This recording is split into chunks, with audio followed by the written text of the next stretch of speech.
Hi, welcome back to American Agenda. We were I'm Bob just Sellers. chatting. Yes. Bob Sellers here with Allison Maloney. ESPN has fired somebody.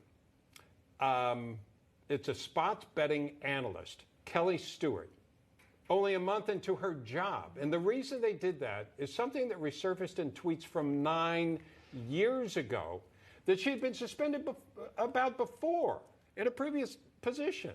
Now, this back in 2012. Kelly Stewart responded poorly to a rude comment on Twitter and replied with a homophobic slur, to her attackers because she was angry and said she was wrong.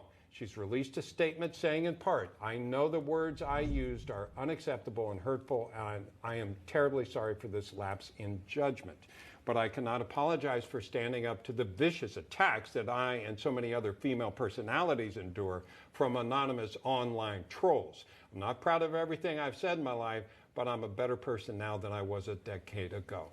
So, folks, how long of a sentence should somebody serve for these old tweets? Steve, I'm struck by this. I'm certainly glad that back when I was in my 20s or teens, that the smartphone wasn't around. I don't want to make it sound like I was some horrible person, but I wouldn't want to lose a job because of something 10 years ago. And this person was like 9 years ago. And by the way, she'd been suspended for it back then.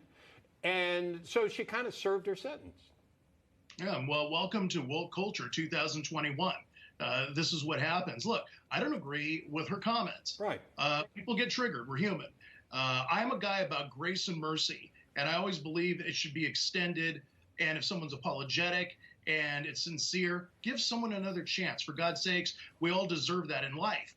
But this is not what happens anymore. It's let's attack. Let's take you off because we don't like what you said. We're not going to stand for it. I wish they'd do the same thing to LeBron James. But, LeBron James is still playing, making multi-millions. And no, maybe he didn't say homophobic slurs, but he has said some things. He's done some things. But yet, LeBron James is still playing with the Lakers last time I checked. Yeah. Melanie, your thoughts?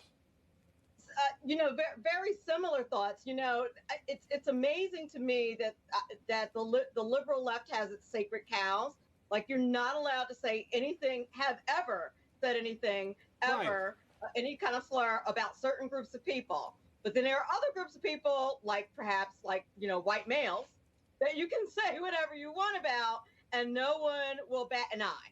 Right. I think we're going to talk a little bit about that later, but it seems that you can talk about white people ad nauseum and say whatever you want about them as a group, call them all kinds of names, and nothing happens. But if you say something 10 years ago, you're punished for life for using a slur. And that doesn't seem to be, there should be some grace. Yeah, I agree. And Allison, I don't know why it becomes a permanent cancellation.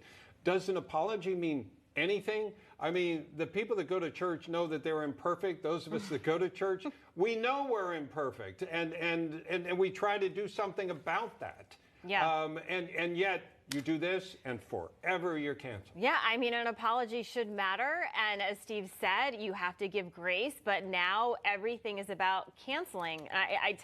We tell our clients, we tell our kids that be careful what you put on the internet now. What you say, it's there. And, jobs may not hire you because of a tweet. You may lose clients if you have a business because of what you say. And even if you apologize, they'll still cancel you. And it's really a sad place that we're in because, this was 9 years ago. We've all done things and said things, at a younger age that we regret. And now it seems like she has to pay the price for it by this. And it's crazy, but you do have to think before you put anything on social media and in emails as well. But let's say you do, or let's say somebody catches on something.